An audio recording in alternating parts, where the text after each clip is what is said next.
Are you like most professionals who haven't received training to meet the mental health needs of older adults?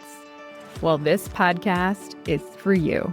Welcome to the Psychology of Aging podcast. I'm Dr. Regina Koepp. I'm a geropsychologist and founder of the Center for Mental Health and Aging.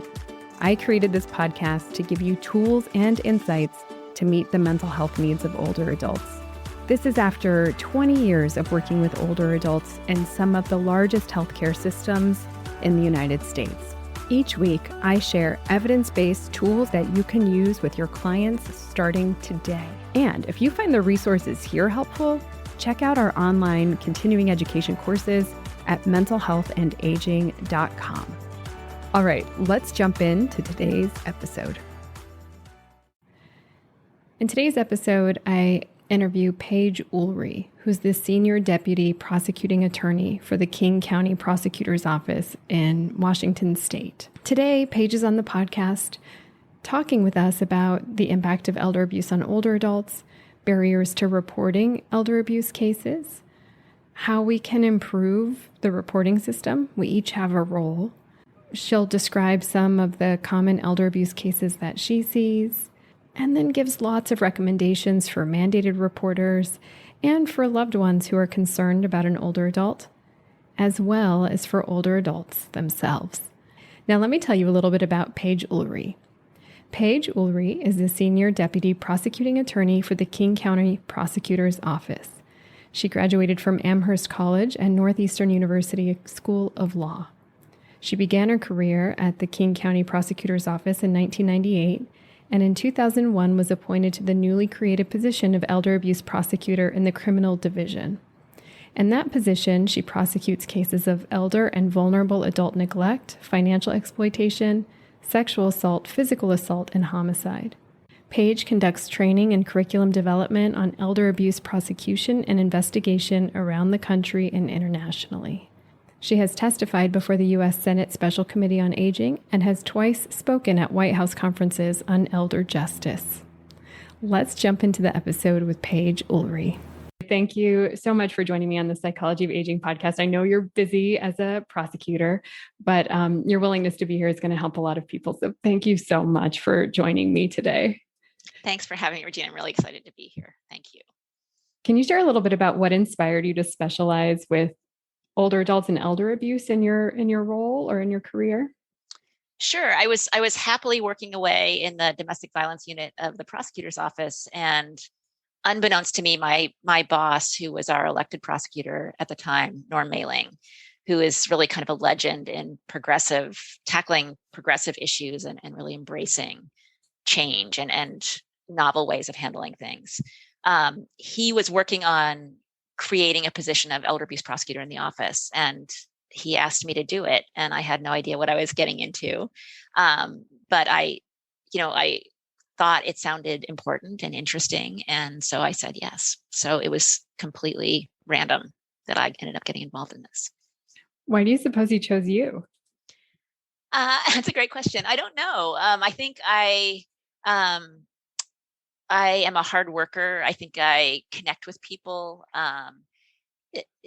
He probably recognized that the job would require someone with a lot of tenacity and sort of a willingness to sort of do whatever is needed. And I think that defined me or described me at that time. So I don't know, but I was lucky that he chose me. Can you just educate us about what a prosecutor is and what a prosecutor's role is in elder abuse cases? So a prosecutor is someone who works for either a city or a state or the federal government who brings criminal charges on behalf of that, basically of the city, state, or federal government against somebody for violating a crime. So it's a very broad category of attorneys. And then a role in elder abuse cases is it unique or is it pretty standard? It is very unique. When I was appointed to the position in 2001, there were only a very few elder abuse prosecutors in the country. We are very behind, as I'm sure you know, in how we respond to elder abuse. And so at that point, which in the early 2000s, very, very few prosecutors' offices were even charging these cases, who were even bringing these cases. And beyond that, there were incredibly few people who were dedicating themselves to elder abuse prosecution. So we say that we were where we were with domestic violence like 40 years ago. That's where we are now with regard to elder abuse. We've got a long way to go before we start responding to it properly. Okay. So you said compared to domestic violence cases, elder abuse is currently where domestic violence prosecution was 40 years ago. What do we need to do to make that, to catch up? We need a lot of things. We need dedicated and trained elder abuse prosecutors and detectives. Prosecutors can't do it without having the law enforcement agencies to back them up and to actually investigate the cases, and vice versa. Detectives who are dedicated to doing elder abuse cases can't bring those cases unless there's a prosecutor there to prosecute them. We need much more funding for training and for community education on reporting and recognizing elder abuse. We just need a general increase in awareness and alarm, really, about this issue. It is an alarming issue, and yet very few people are even keyed into what it's about and to how often it's happening. So that means a lot of people aren't reporting it. A lot of people who are receiving those reports aren't trained in identifying these cases and knowing when they're criminal and when they're civil. And so we are failing on many levels with regard to how we respond to it. Wow. And multiple systems, not just one system, is failing. Exactly. It's a collaborative effort to make sure that all of the reports are made and received and processed, and there's training at every level that's needed. Exactly. So we have people in emergency rooms who are, social workers and nurses and doctors who are seeing some of these cases and not knowing if what they're seeing is criminal or not. And it's hard to report. It's a heavy lift to report. So they may say, well, I'm sure they're doing the best they can. I don't think this is something we need to report. And so, the case dies on the vine right there. Or we'll see someone who actually is alarmed about something and they call 911, and the dispatch person, also not trained on elder abuse, says, oh, I don't think that's criminal. I think you need to call a civil attorney or call APS. And so then that case dies on the vine. And so there's all these different places where the ball is being dropped. And as a result, very often nothing is happening in response to what could be a really dangerous and deadly situation for somebody. Yeah, you just answered the next question, which is, so then what happens if it goes unreported? And yeah, nothing. And so the abuse or the neglect or the exploitation continues. And, the elder may lose everything they have. They may die from the neglect. They may die from the abuse. We see a lot of really, really serious cases, and there's no question that the impact of any form of elder abuse, including financial exploitation, is absolutely devastating. There was one study done by Mark Lax at Cornell Medical School that said that any form of elder abuse, including financial exploitation, increases the risk of premature death in the elderly by 300%. So you're 3 times more likely to die a premature death if you're the victim of any form of abuse and you're older. Wow, I need to include that study on the show notes. That is powerful. Will you say that statistic one more time? Sure. Any form of elder abuse, including financial exploitation, increases the risk of premature death by 300%.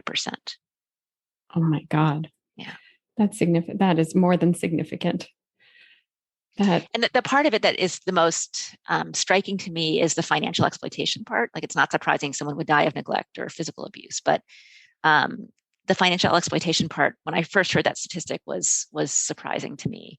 But now, as I look back on my cases and I think about it, I've just realized that it's true. We see so many victims of financial exploitation who just become so disheartened after they discover what's happened to them that they become ill and very often don't survive.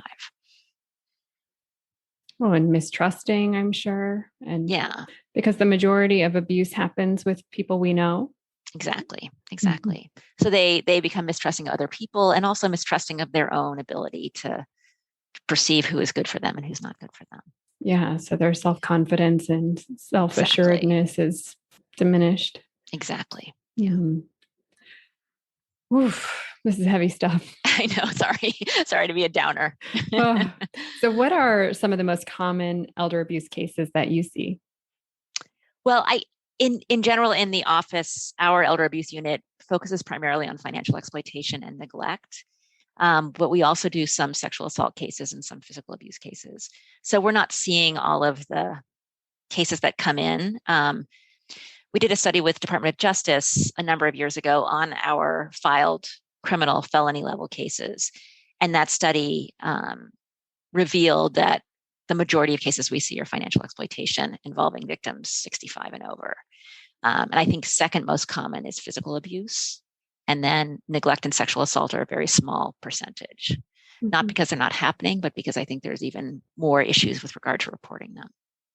And I think I heard a statistic that financial exploitation is the most reported type of abuse than any of the others. Is that your understanding? That is my perception. Yeah. And it probably is also the most frequent. But there's no question that we're seeing, only a tiny fraction of the cases of sexual abuse and neglect that are happening as well. Well, there's more, especially with neglect, it's really hard for people to understand, whether what they're seeing is due to underlying disease and underlying complications someone might be suffering from versus lack of proper care. And the other complicating factor for all of these types of crimes is that consent is the most common defense. I guess the one exception to that is physical abuse, but with regard to neglect, sexual abuse, and financial exploitation, the refrain that we hear all the time from perpetrators is, this is what they wanted. This is what the victim wanted. And so that brings us to capacity. Does the person have capacity to be consenting to whatever the act is that's at issue?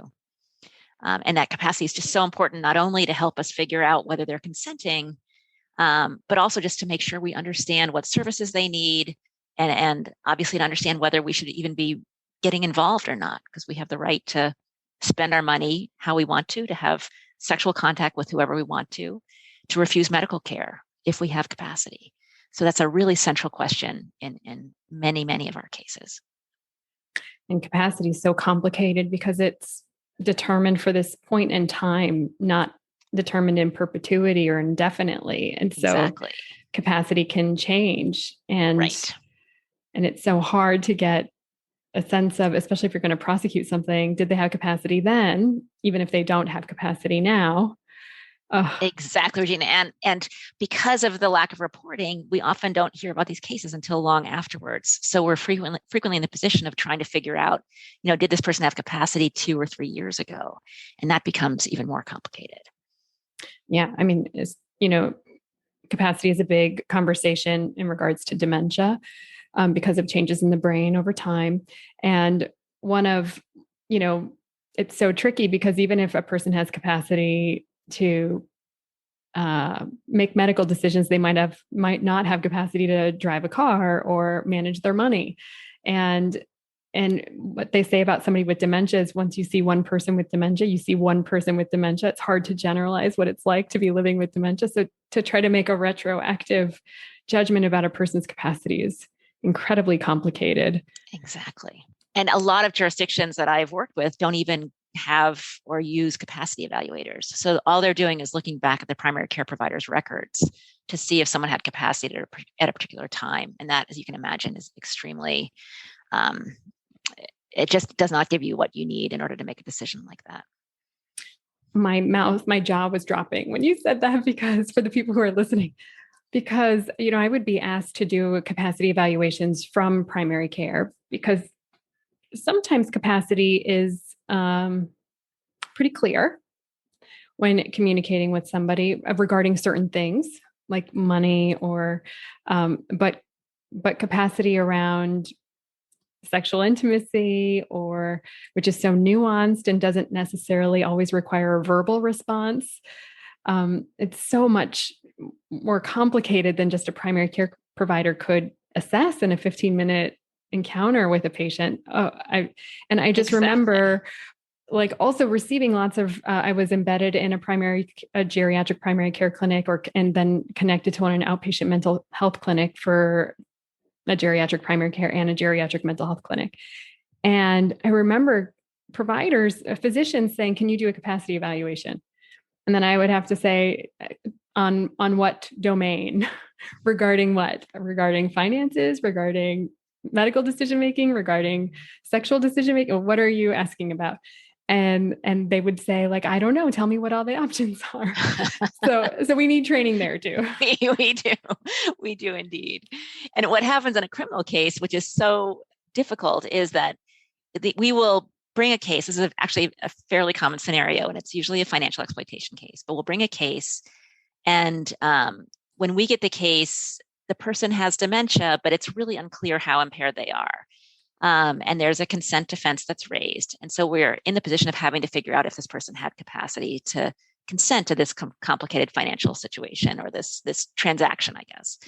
And we will get the primary care provider's records, and there's nothing in there, or else there maybe is a mini mental status exam, and that's it.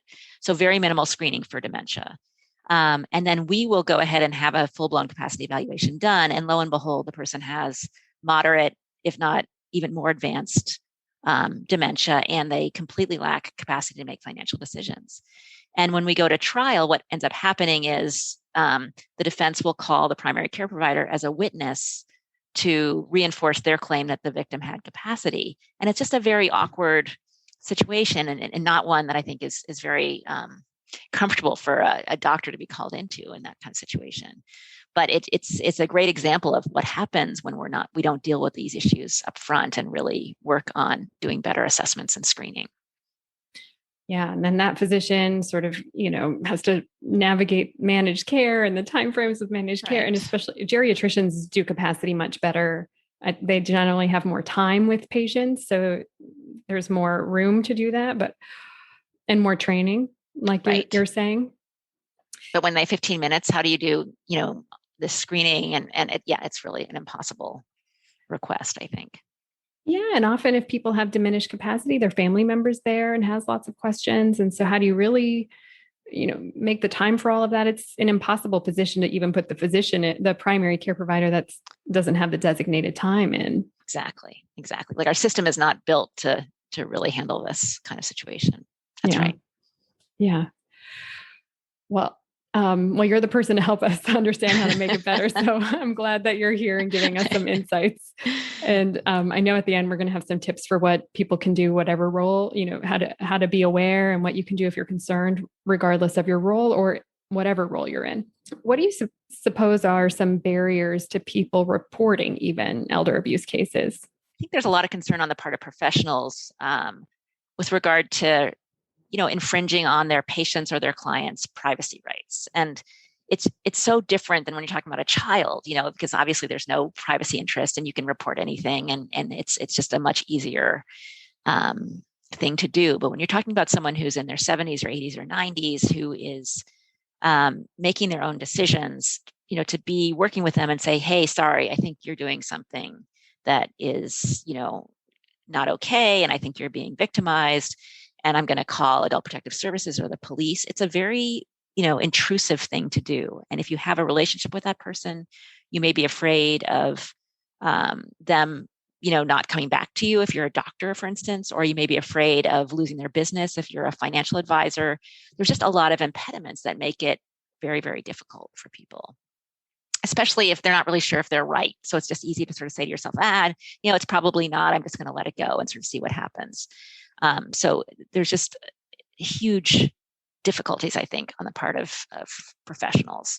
And then with regard to family members, I think there's a fear of also angering the person, if it's your parent or your grandparent or whoever, alienating them or angering them. And if, you could be afraid you're going to lose their trust in you if you report something. And then there's also just a stigma, I think, about being a victim. There's a stigma about having dementia, and no one really wants to believe that this person that they love has dementia. And by sort of pulling that cover back or revealing that, you could be having to deal with something that's very painful for you and for that person. So a lot of people would just prefer to kind of ignore whatever the problem is and just hope for the best. But usually that ignoring of those red flags doesn't help things. And in the end, it ends up causing a lot more harm. Yeah, back to that 300%. Right, exactly. I think another barrier is that a lot of people don't get a good response from the system, right? So like we were talking about earlier, a lot of people might report to APS and not, be happy with APS's response, either because APS decides there's nothing wrong or because APS may be too aggressive in how they respond. And same with law enforcement. Law enforcement may say, this is civil, this isn't anything we can do, or be aggressive. In some jurisdictions, we're seeing a lot of very aggressive responses by law enforcement now with regard to elder abuse. So it's just a fear, I think, and a lot of inconsistency with regard to how the system responds when someone does report. Mm-hmm. That's very helpful clarification. I mean, just these examples are so helpful. They're triggering or sparking in me some examples of my own clinical work when I've had to report. And yes, I had to report a case where a person with significant disability required full care was reporting emotional harm from their partner. And so I consulted with the team who was working with me and in his care, and we all agreed, yes, it needed to be reported. And that helped to have a team that I could balance, is this my own fear about how he's being treated, or is this accurate? What do you all think? Is he reporting this to me? Is he reporting that to you? And if we all had consent to consult on his care, and in terms of, releases of information, we were all in the same care team. And it helped me so much to have this care team to say, yes, it's reportable. You need to report it. Definitely. And when it was horrible for me and horrible for him.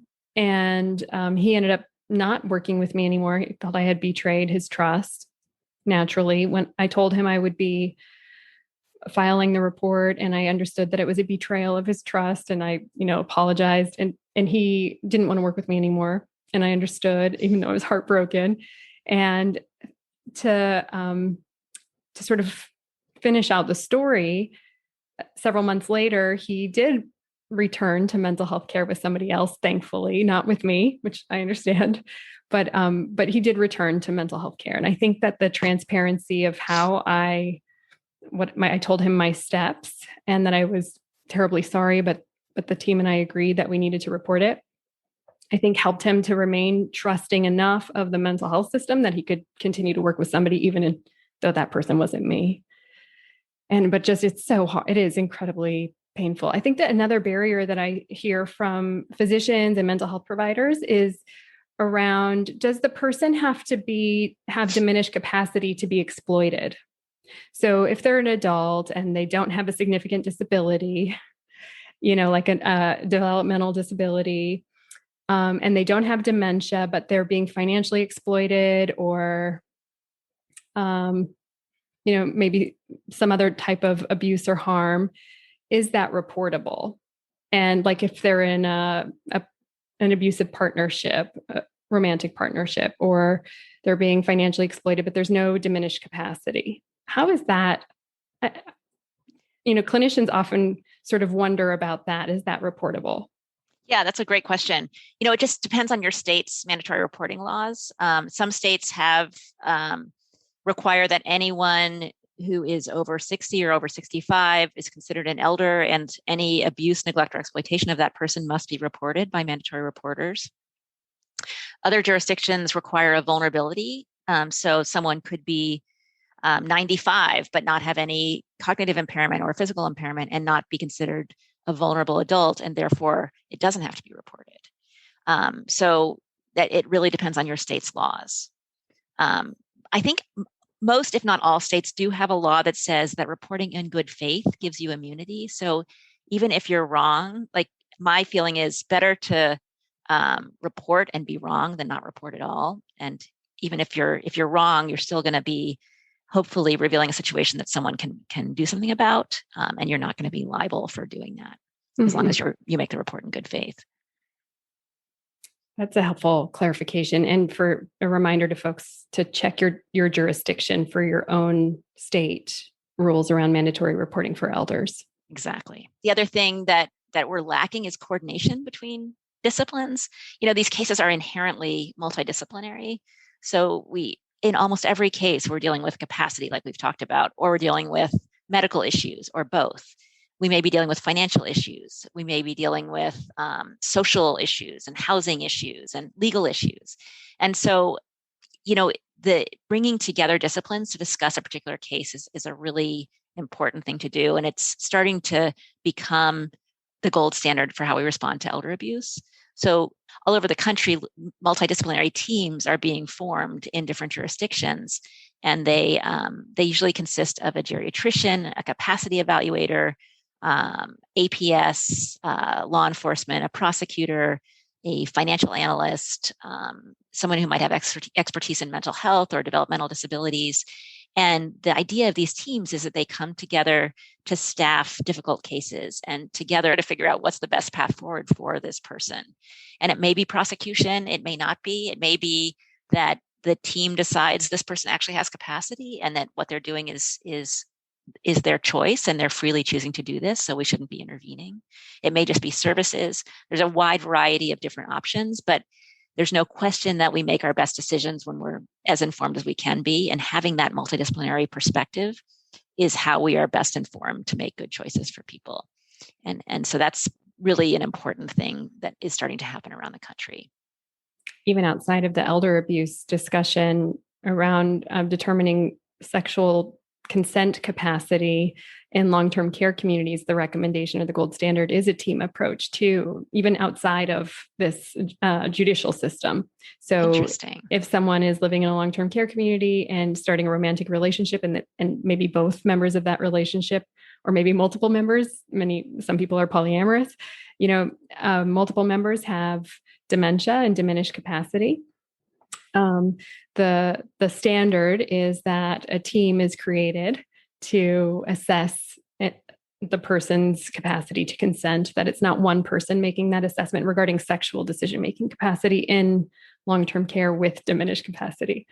And that's because we could, it's so nuanced. The sexual interactions are so nuanced where we could be okay with one sex act with one partner, but not that same sex act with a different partner. We could be okay with one sex act with one partner and then try a different sex act and not be comfortable, right? But maybe comfortable with something else. Right. And so every sort of moment in an intimate interaction, we're giving consent or dissent, right? And so it's incredibly complex and also very human. And it's a natural part of human expression more than spending money. So, so the team is the gold standard there as well. So I'm glad to hear that more and more teams are forming around even these elder abuse cases. That's fantastic. I didn't know about that. And I think that's a really, really wonderful way to deal with a very complicated question. It's great. Well, and even just back to that, what seemed straightforward, a person with severe disability being harmed by his spouse, partner, and that it helped me so much to have a team. Even though I was a mandated reporter, I had to report on my own, just to have a team of people that I could say, this is happening. One, they could help me kind of carry the weight of making this kind of a report that does affect a person's life on many levels. And just, that's a heavy thing to carry for one person. And then for the patient or the client to hear that the team talked about it, we hashed it out, and this was the collective decision of the team, I think might help them realize this isn't a personality problem, and sort of might help them trust your opinion more, your collective opinion more. Yeah. Yes. I had started a neglect team long ago when I first started in doing this work, because I started out just bringing neglect cases. And we also had a medical ethicist as part of our team, which was a really wonderful addition. We don't have one now, but I wish we did, because I think that person can really add a lot to those conversations. Oh, yeah. I completely agree. I completely agree. Yeah. The more multidisciplinary I think you can make a team, the stronger the outcomes, I think, will be. Exactly. Now, speaking of neglect, so we've been talking about pretty overt cases like financial exploitation or sexual harm or physical harm. What about neglect? So neglect is often overlooked as an abuse. Can you sort of tell us a little bit about what neglect cases can look like and how we can navigate those? Sure. Like, I am looking at the worst of the worst, Regina. So the cases that I see, the neglect cases that I see, are felony level cases. So usually the victim is severely injured, and often they're dead. So we will end up getting a case from law enforcement where the police will have been called out to a scene, and the elder or the person with developmental disabilities is someone who's usually bedbound with a lot of medical issues. And the thing that makes it a neglect case is that there's a caregiver, someone's responsible for their care, and that person has neglected their responsibilities and failed to provide them with proper care. And that lack of proper care, not their underlying conditions, but the lack of proper care, has resulted in significant injury or death. Usually these cases involve malnutrition, dehydration, pressure sores or bed sores, and result in death. That's the majority of cases that I see. So they're pretty horrific cases when you look at the photographs, or for law enforcement when you go out to the scene. But the issue for us criminally is making sure that this caregiver is someone who had the tools to care for this person and who chose not to. And usually the kind of case that we end up actually bringing charges in is a case where the person was financially motivated not to provide care. So it's that we need usually some motive that's very, very evident, like money, in order to bring a case like that. Because most often, if there isn't a motive, it's because the person is neglected because the caregiver may have their own disabilities. They may be an adult child of the victim, and always they followed their parents' wishes. And so when their parents said, "Leave me alone," they did. It may be that the parent really did want to die at home. I mean, there's a lot of different variations that it could make a case simply not be appropriate for criminal charging. But then occasionally there's a case where it's very clear the caregiver did have the tools emotionally and mentally to provide care to this person, and they had a gambling addiction or they had a drug addiction, and they chose to spend their money for themselves rather than for getting proper care for this person. And that's when it may be a criminal case. Wow. Yeah. How often are these criminal cases tried, and what's the proper term? Prevailed or resulted in a conviction? Okay. Yeah. They're pretty rare still. I have I've filed charges maybe 10 or 15 cases in my career. Most often we'll get a case and we'll decide it's not appropriate for criminal charging. But once in a while we see a case and we will bring it because it's very obvious this person suffered tremendously and they didn't need to have suffered like that. And then around the country, there's more and more prosecutors who are starting to bring these cases, but as far as neglect is concerned, that's still an area where a lot of people don't have the training or the resources to investigate and prosecute those cases properly. And so we don't see a lot of prosecutions nationally of neglect. Mm-hmm. Tell us, what's the difference between civil and criminal cases?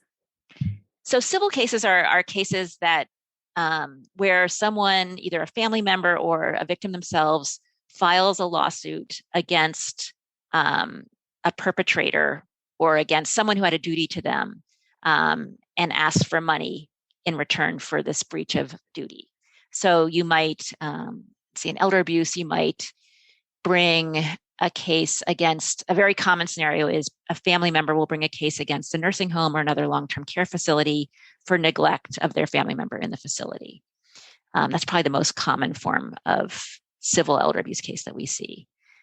There are a lot of other cases that could be brought, cases of financial exploitation or physical abuse, but usually the perpetrator doesn't have assets. Not always, but usually. So if they don't have assets, a family member might reach out to a lawyer and say, "Look, I want to sue this person who abused my mom or exploited my mom." But then the lawyer investigates it, and the exploiter or the abuser doesn't have any resources. They don't own their own home. They don't have insurance. There's no way they can get any money from that person.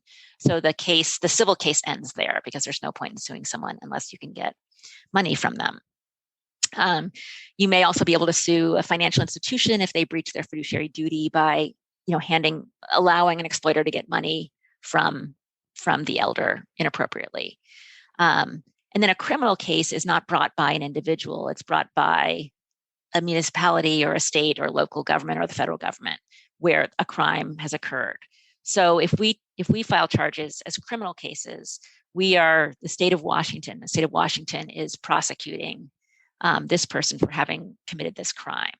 And the remedy is not money. The remedy is treatment, jail time, prison time, no contact orders, maybe restitution. Sometimes if it's a financial case, we can get the court to order that the offender repay the victim, but usually the offender has spent the money, and so that the victim never gets their money back.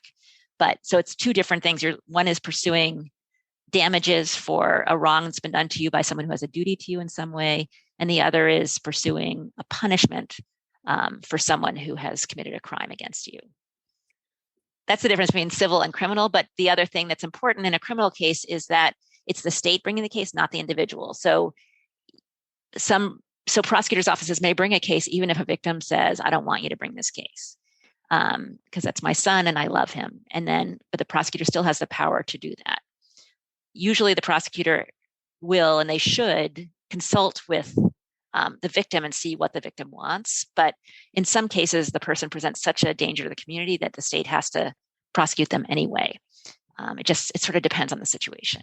Mm-hmm. In my experience, we give a lot more deference to victims of financial exploitation than we do of neglect or physical or sexual abuse.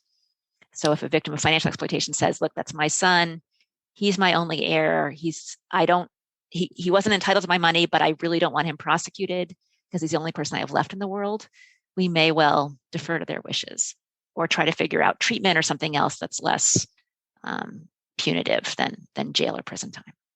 Mm-hmm. That's a helpful clarification. Thank you. You're welcome. So now what are the recommendations for, I know we gave some recommendations for mandated reporters, that it's really important to look up in your jurisdiction what the mandated reporting laws are for elder abuse. But what about for concerned family members or caregivers? If they're concerned about a loved one who might be exploited or being harmed, what should they do? Well, I think, I think they should act versus not acting. I mean, I think the regret that I have witnessed by family members is for not intervening soon enough and for assuming things are okay because the elder has told them to leave them alone or has said everything's fine and they haven't looked further. So I think, if it's financial exploitation and you're a family member, I would talk to the elder about it, really try to convince them that you're not going to take away their rights, but you just need to sort of see what's going on and ask them if you can look at their financial situation. Ideally, if it's a responsible adult family member, they could get their names on their accounts or just be allowed to have access to the parent's account or the elder's account so they can just be checking periodically to make sure everything's okay. And then if they're not sure and the elder is very reluctant to allow them to do anything, it gets really complicated. I mean, I think in that case, I might call the police, call APS and see if they're willing to help. If they're not, I might call an elder law attorney. There's a lot of really wonderful elder law attorneys out there. And in some cases that are kind of too nuanced or where there's not enough information, they end up being the people who can help the most. And they can look into the situation and see if a protection order is appropriate or see if a report to APS or law enforcement is appropriate and help with that. And maybe help. There's in Washington, and I think in other states as well, you can get a protection order that just prevents the suspect or the perpetrator from having access to the elder's accounts. So it doesn't cut them out of their life. It just prevents this potential exploitation from happening. Access. There's a lot more sensitive responses that can come through a protection order, maybe than through bringing criminal charges. So that's, and then, another option is just to talk to the elder themselves, as I've said, talk to other family members, really try to network about it within your own family if you can, and sort of collect your knowledge and your concerns, and then sit down with the elder and talk to them about it. And if they're adamantly refusing to respond to your questions, and for instance, if you think they're being scammed and it's not, the perpetrator is someone who clearly does not have a legitimate relationship with them, then taking much more proactive action is probably appropriate. Yeah. The scam question is a really big one. We have so many people calling us who have a family member who's caught up in a scam, and they're so often reluctant to come forward about it because they're afraid if they report this to the family or to the police or anything, they're going to lose the chance to get this money that they're expecting to get back. So there's, or they'll be deemed to be incapacitated and they'll lose their independence, or they'll end up in a nursing home. There's all these very legitimate fears on the part of older adults to revealing when they may be, when they're being victimized. So kind of addressing those concerns with the family member and trying to work with them is the first thing I would try. That's very helpful. And what about for vulnerable older adults? What would you recommend for them? Because we don't want older adults, I struggle with these. These are such essential conversations, and raising awareness is so important. Elder abuse is not the norm. The majority of older adults are not being exploited or abused. Yes.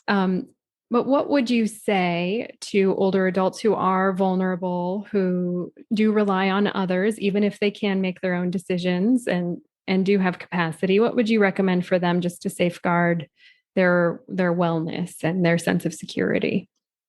I mean, one thing that's a big issue that we see is older adults putting their trust in a family member who has an addiction of some kind.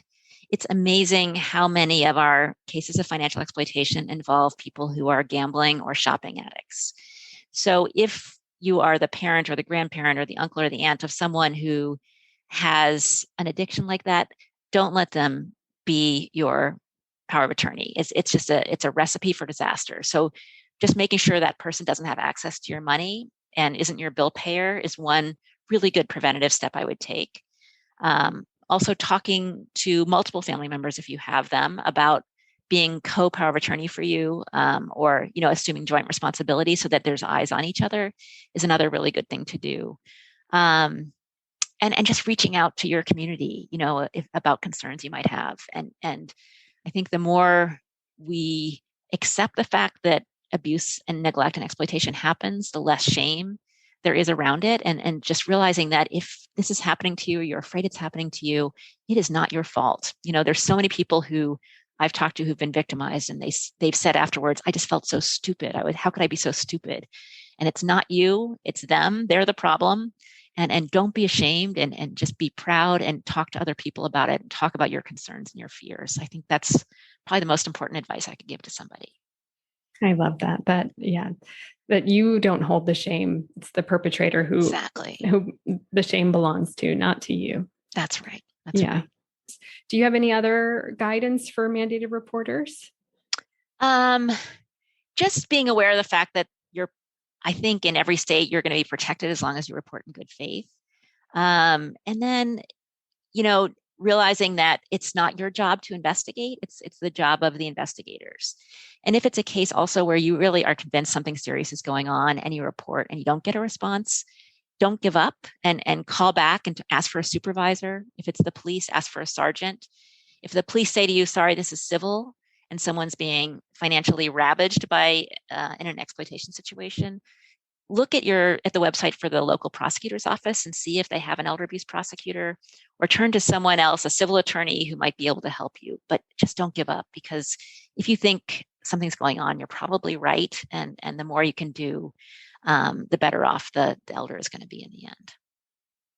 Yeah, thank you. I was just thinking too, it can help to get, if you do file with APS, the case number. So then when you follow up, you'll have the case number and the name of the person who took the case number, or whoever the case manager is that's assigned to that case number to. I've talked to many, a case manager assigned to a case number and had success following up in that way. So that can be a helpful path to navigating the APS system. Absolutely, Regina. And the same is true for law enforcement. You also get a case number from law enforcement. And so you can call back and say, I made this report last week. I haven't heard anything. Can you tell me where it is? And then if they say, oh, it's civil, we can't help you, then ask if you can talk to a sergeant or someone higher up and see if you can appeal to them. And that's especially important for documentation too, and the medical record. And it can help the whole team to know so that they can follow up as needed as well. So it just can smooth out all the wrinkles in the system. Exactly. And back to that collaboration you were talking about. Exactly. And also for people who are seeing someone in a clinical setting, taking notes about what you're seeing. And if there are statements that the elder makes to you, if you can take them down verbatim, that is really great. And same with if there's a caregiver who you think is abusing or exploiting them, taking down any statements they make verbatim, that your record is something that we can get into court, even if we lose the victim by the time of the trial, which happens rather frequently. But we can still prove a case oftentimes through statements that were made to you as a healthcare provider, because that's admissible as non-hearsay. So that is really wonderfully helpful to us.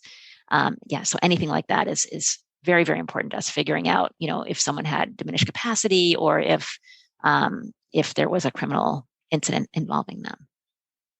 For the resources that you mentioned around finding an elder care attorney and other reporting resources, I can put all of those in the show notes. I have them on a few episodes ago. I did an elder abuse kind of resource episode. And so I'll make sure that all of those resources are here in the show notes. So around where to find an elder attorney, how to report if you're concerned, and even tips for long-term care communities and when to call in an ombudsman, and all of those sort of reporting even in long-term care.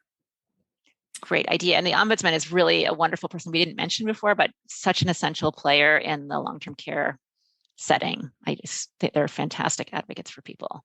One of the concerns that I hear from long-term care communities or personal care homes are that if they bring in an ombudsman from the state that to help with, to be an advocate for a resident, that will look negatively on the long-term care community in terms of and they're afraid of citations with the state and maintaining their license to have a long-term care community with the state. What are your thoughts about that? And what is the role of an ombudsman? Well, it's very different from the role of the state licensing agency, and that will definitely reflect on their record and be public information if there's a finding made against the facility. But as I understand it, the ombudsman is there as an advocate for the resident. And if the resident is so impaired they can't consent to an ombudsman being involved, then it would be that person's representative, so their guardian or their power of attorney. But they cannot release information unless they have permission from the resident or their representative. So it's highly confidential. So I don't think it would be, a mark on the facility unless there was something reported to the state. And they're not mandatory reporters. They wouldn't be reporting to the state unless they had the permission of the resident, as I understand it. At least that's true in Washington state.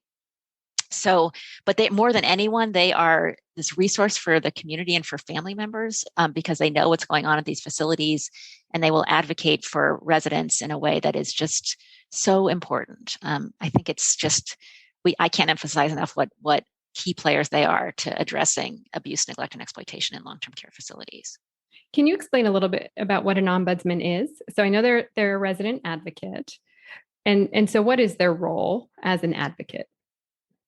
As I understand it, and I'm really not an expert, but as I understand it, they field complaints from residents or their families, and then they advocate for them with the facility. So if someone is, being exploited in a facility by a staff person, they'll reach out to the facility and they'll work with them to make sure the facility takes the proper action to stop the exploitation.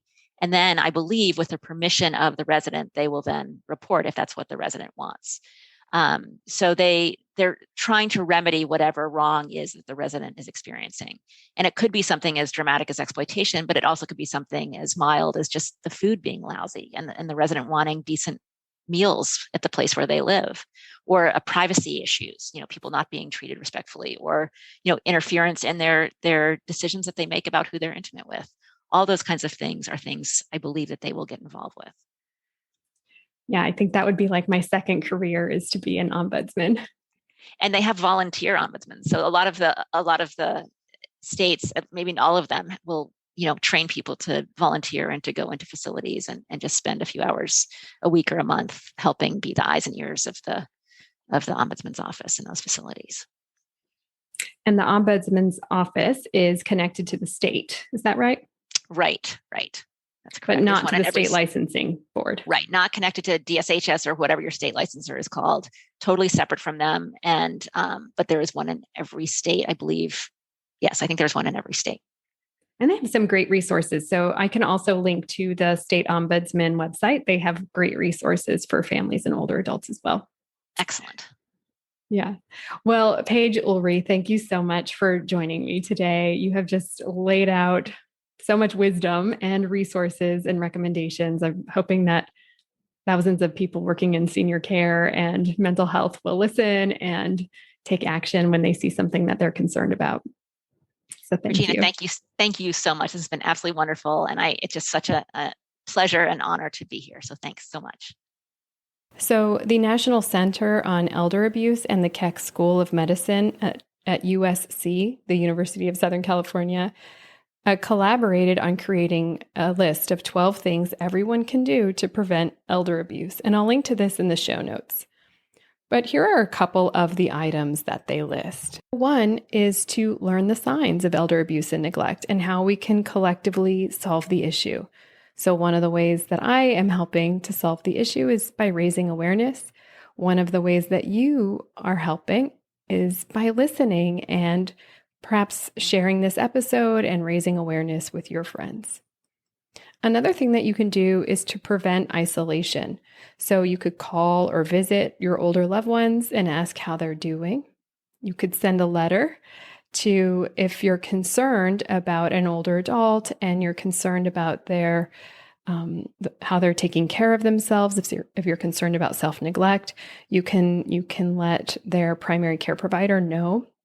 Faxing or emailing information is sometimes more preferred than phone call because it more often ends up in the chart, in the medical record.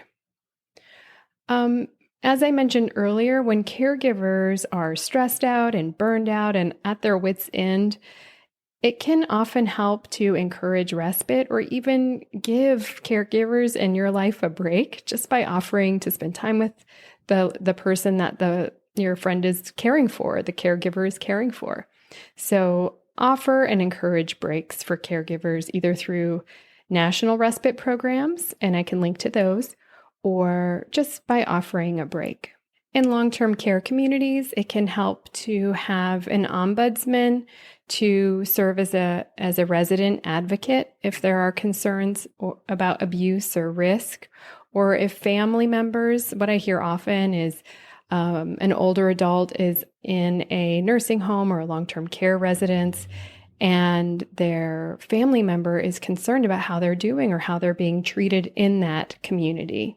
And maybe especially during COVID, when we couldn't go and physically see our loved ones, there were a lot of concerns, like if you're noticing bruises or there are complaints about pain or restriction of medications, I would encourage you to talk with the director of nursing and the executive director first. And if that's not resolving the issue, then I would encourage you to consider an ombudsman. An ombudsman is generally a not-for-profit person, a nonprofit person who is designated by the state to go and assist older adults and adults with disabilities and be an advocate for them, especially in long-term care communities. Because financial exploitation is one of the most reported types of elder abuse, I'm really looking forward to giving you some resources that Peter Lichtenberg and his lab put together at Wayne State. Their website is called olderadultnestegg.com. It's all free, it's all credible, and it has great resources for older adults, for caregivers, and for professionals. Caregivers are often in a bind related to financial exploitation because if you are a caregiver and you're caring for an older loved one, especially if you're an adult child or a family member, not a spouse, it can get pretty messy if you and your loved one are mingling funds or commingling funds, financial funds or bank accounts. It can get pretty messy. And so it can help to have a guide for what to do in those situations. And that older adult nest egg is really great for that.